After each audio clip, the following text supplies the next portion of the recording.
Ang dapat ng totoo eh. Saka hindi ako magsisinungaling. Yes,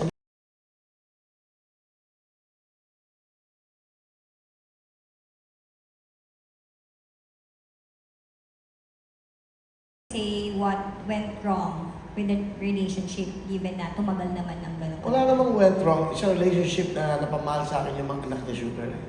Parang naging anak ko kasi hindi ko nakasama yung mga anak ko. Doon ako na baling sa mga anak niya. So doon ako nag-i-enjoy kasama yung mga bata. Binoblower ko yung mga anak niya. You know, naging anak ko talaga. Totoo naman yun. Hindi mo ako mag-deny dyan. Hindi mo naman dinideny yung dapat ng totoo eh. Saka hindi ako magsisinungaling. Yes, maging maayos naman. Kaya lang, it's just that siguro, hindi talaga para kami sa isa't isa. So, pero yung talagang nagpasaya sa akin doon, yes, si Sugar din naman, di ba? Saka yung mga anak niya. Yun talaga yung naging, kasi nga, hindi ko nakasama yung mga anak ko.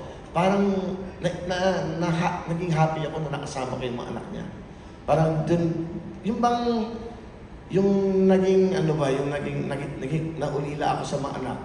Parang ganun. Parang doon ko na alam naman ng mga anak ko yan. Tsaka hindi naman makasilosa anak ko eh. Kasi nakita nila naging masaya ako. Gano'n, naging fair naman ako sa kanila lahat. Okay lang yun. Saka hindi mo dinidena yung naging karelasyon mo. Kawawa naman yung babae. Totoo naman yun. Hindi ako ganong klaseng tao. Masaya po ba kayo para sa kanya na parang very at peace siya and nagko-concentrate ata din siya sa faith journey niya based on sa posts niya? Yes. Sa lahat, hindi lang sa kanya, sa lahat ng mga nakarelasyon ko na naging maganda ang buhay. Ako para sa akin, dapat lahat maging masaya, dapat lahat maging maayos ang buhay. Ganoon naman ang buhay eh, along the way. Sa tatahakin mong buhay, may mga, di ba?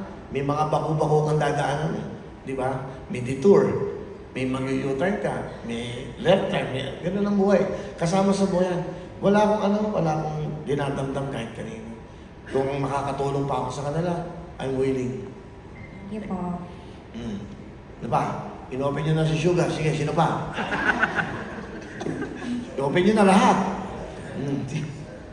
Sabi ko sa inyo, the whole spark na to, lahat. Alimin na natin.